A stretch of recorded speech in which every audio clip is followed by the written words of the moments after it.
BBC Newcastle Radio for the North East. This is Simon through the afternoon. How are you? And now it's time to welcome my guest. I can't believe it's 8 years ago since South Shield's very own Joe McElderry took the competition of X Factor by the scruff of the neck and then shook it all up. From Tuesday, he's laughing here. Well, we've got to give you the big build-up, you know, Joe. It's 8 years today. Is it? It's not 8 years today. It's not exactly, is it? It is today. I didn't realise that, and I went on Twitter, and everyone was tweeting us, and it was today. Wow. So when I say 8 years, it really is. Literally. It's 8 an years. anniversary. From Tuesday, Joe sets up at the arena in Newcastle with Joseph and the amazing Technicolor Dreamcoat. How are you, Joe? How are you doing? I think you just got back from holiday. Are you all chilled? I am chilled. I'm a little bit too chilled, I think. I think I've still got a bit of jet lag. When did you get back? I got back last week, but then I kind of have been doing little bits and pieces work-wise, and I don't think I've got my sleeping pattern back yet. But it'll take you a while there, with your jet lag and everything. Well, I'm sure, but as soon as Tuesday starts, that'll certainly kick me sleeping pattern into You know, shape. obviously now that you're doing this show, which you've done many times before, yes, but you've never done it, I guess, correct me if I'm wrong, on the scale of the arena in Newcastle. I mean, this is a massive venue. What's the deal for you and all the cast when it's in front of so many people on a much bigger scale? Does that make sense? Yeah, well, I think it's we've played some huge venues in terms of theatres, but obviously the arena is very vast, you know, and we are kind of making it like some kind of like theatre in there, so that it's still not like as vast as. Are you? That's interesting. Well, it's still huge, but it will be made so that it's kind of, you can still see us. Do you know what I mean? Right. Because obviously it's a huge venue. Yeah. You know, and for us as performers, like, everything's got to be bigger, but not too over the top. It's kind of that fine line of still making it that kind of personal performance. And, still a little bit intimate, knowing that there's a huge chasm of a place. And obviously, you know, we're all quite nervous. I'm nervous. Oh yeah. I've played it before, but for some reason I'm really nervous. Like in a good way, but yeah, I've got some nerves kicking in. Do you usually get nervous? I mean, are you nervous just because it's this arena and you're back on home soil, or do you usually get nervous anyway? Because nerves are a good thing, aren't they? They are, and I always leading up to a show or leading up to anything that is different to what I'm used to or anything like that, I get those nerves of like, I just want it to be good for people. You know, I want people to come and have a great time. So I have that like pressure of like, I want to make this really good. If it's not good, it's like, oh God, I messed that one up, didn't I? No, but it's just it's not that you'd ever do that, my friend. Yeah, but it's just natural. I think as a performer, it's like whenever you know that people are coming to pay and they're paying their hard-earned money to come and see a show, I feel that pressure every time I do a new show, you know, or something that I've never done before. And this is, although I've done the show, it's something new, you know. And also, it's the end. It's the last 2 weeks of the tour.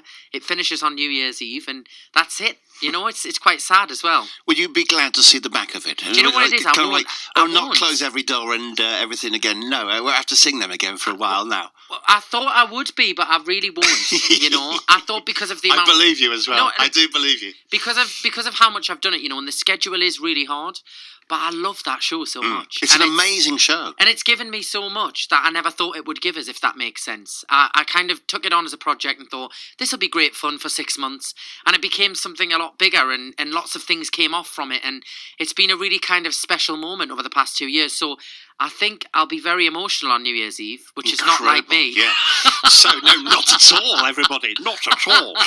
So it opens on Tuesday. Yes. How many performances does that mean in total? So we're doing 12 in the first week, and then we're off Christmas Day, and then we come back in the second week and we do 12 as well. So plenty of opportunities to come and see us. Every time I've been driving round, probably for about the last month, everywhere I go, I always see a bus with you on it. Oh, really? Advertising the show. Have you seen the buses with your big face on there? It's funny. I went to meet a friend for some lunch in Newcastle the other week, and I hadn't been home for ages, and I was stood. I can't remember where I was stood. I think it was near like Monument, and this big double-decker bus drove past with my face on, and you never get used to that. How do you react to that? Never get used to that. Never get used to it. And I was on the phone to somebody who's like, "Oh, there's a bus with my face on it." It never becomes a novelty. That it's an odd conversation, isn't it? Just hang on a minute. There's a bus going past with me on it. But you get people texting you, you know, and like they send us pictures, and they're like, "Oh, there you are," and I'm, yes, there I am. Do you ever get? You just said you never get used to that. Can you live pretty much a normal life when you just step out? If you want to do something normally, like I don't know, go to the pictures, go to a restaurant, go with some mates to a pub. Can you do that without getting hounded by people who want selfies and autographs? I mean, I wouldn't call it hounded, but I think it happens on a regular basis. You know, people come up and stop you. But as my man Joe says, worry when nobody does. Oh my God, you are so right. Yeah, that is the time to worry, Joe. No, yeah. But to me, it's just people's appreciation of what you're doing. You know, they want to say, most of the time is people just want to come up and say well done. You know, or I love your music, or you know, I was out on holiday and when I was in Mexico, and this you lady, went to Mexico, didn't you? That's why you got the jet lag. Yeah. And this lady came up to us, and I was in the breakfast place of the hotel.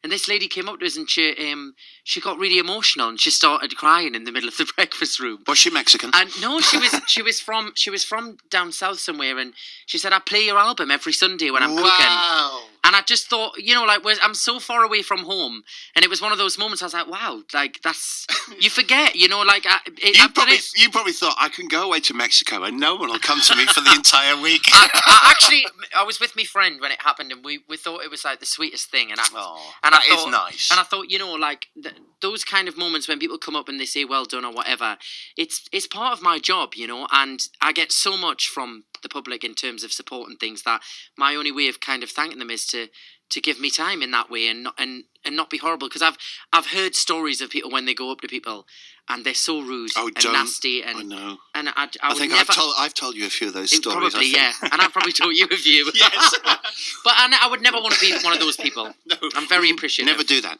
Look, we're going to play you doing Any Dream Will Do. All right, from the show, and we'll chat some more with Joe McElderry on the show. It's BBC Newcastle Radio for the North East. Joe McElderry, that note at the end, my friend. Oh. That was very clever, actually, because you combined two of the songs there from the show, didn't you? Well, I wanted to include them in on the album, and I wanted to kind of do it in a different way. So we did a kind of like medley version instead of doing the show versions. So it is slightly different. I enjoyed it very much. Thank you. I enjoyed it. Joe McElderry is on with us this afternoon here on BBC Newcastle. It's 2:25.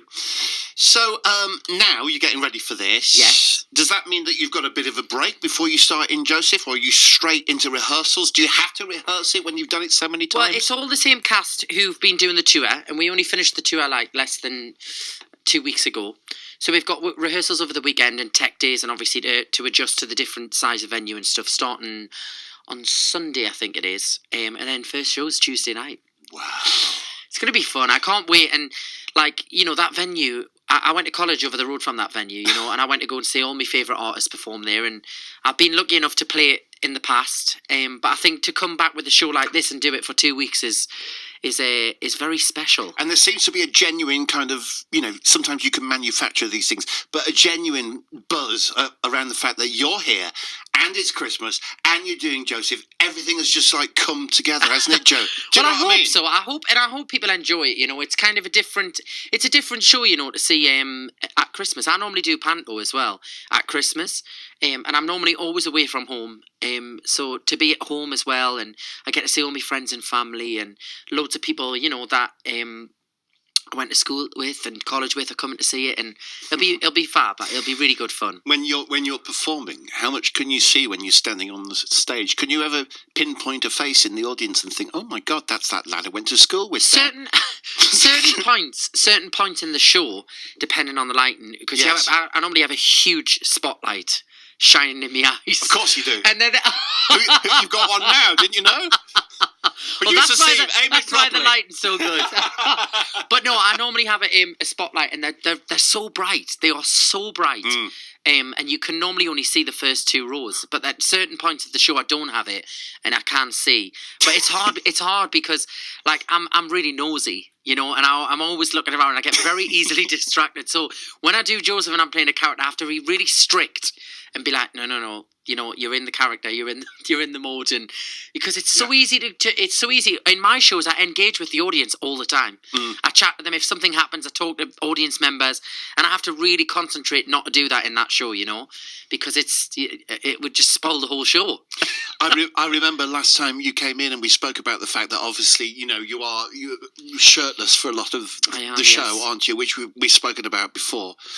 And there was that terrible time that you had with people posting horrible stuff on the social network and stuff like that. What's the matter with these people, and has it got any better? I think it's getting worse. It's getting worse. Not for me, but I think for people in general in the public eye, I think it's getting worse. People just think they can kind of write anything and it won't affect people's feelings. Well, I do think that, and I think we all... nobody's innocent, nobody's perfect, and we all have sat and on the sofa watching television and made a comment about somebody that's on television. That's a natural thing to do, but I think when it starts to become public and it starts to become these people are tagged in these things, it's like, why do you think that person wants to read that? Like, why, whoever that person is sitting at home, why would that person want to sit and write, "Oh my God, your outfit's awful tonight"? Does anybody think that person is interested in hearing that? I think. How did it make you feel when you read mine was different negative comments about yourself? Well, mine was slightly different because mine was screen grabs from a TV from a TV appearance and a tabloid which shall not be named, but I'm sure you can guess which one it is. Ran a story. It's the one that runs. Is it the Daily Telegraph or the Financial Times? It's the one that runs all of the body shaming stories. But they ran a story, and it just kind of it snowballed from there, and everybody kind of jumped on it, and then before you know it, everybody starts writing the articles. And I was just like, for God's sake. But did it upset you? Did it genuinely upset you? It upset us because it wasn't a representation of how I looked, first of all. Right. If I looked like that, I'd be like, yeah, that's how I look, and I'm going to own it, and thank you very much. Well, I've known you for 8 years, and you never, ever looked like that photo. Not that there was anything wrong with looking like someone in that photo anyway. It's just a photo. It's not, but it's like, has everybody had a picture taken of them where they look at it and go, oh my God, that's the worst angle possible? For me, Joe, it's every picture these days. Once you reach a certain age, I think it's 40, you've got this to come, and you think, oh, I used to be so photogenic, now look at the state of me. Anyway. I just think it's important to build people up and support one another and not kind of hone in on things that really don't matter. In this crazy world that we live in right now, there's far more important things going on than a bad angle of a photo. Trump, Trump, Trump. The head of the herd was calling. You said it, not me. Far, far away. You said it about 6 months ago to me. La, la, la, la, la, la. More with Joe McElderry soon at BBC Newcastle. This is Simon through the afternoon. Coming up, more with my guest, Joe McElderry. He's just about to open at the Arena in Newcastle in Joseph. That is going to be something that's unmissable. And so is the quiz that I'm about to give Joe in about 5 minutes' time. Don't you be pulling a face there. Don't you be pulling a face. Joe McElderry is with me on the show. It's BBC Newcastle. I bet you're too young to remember that song, aren't you? Golden Brown. I do. I know of it. That's the diplomatic answer. In other words, yes, Simon, I am too young, and you're an old git. That's what the inference was. I'm only joking. Oh. Joe's here now.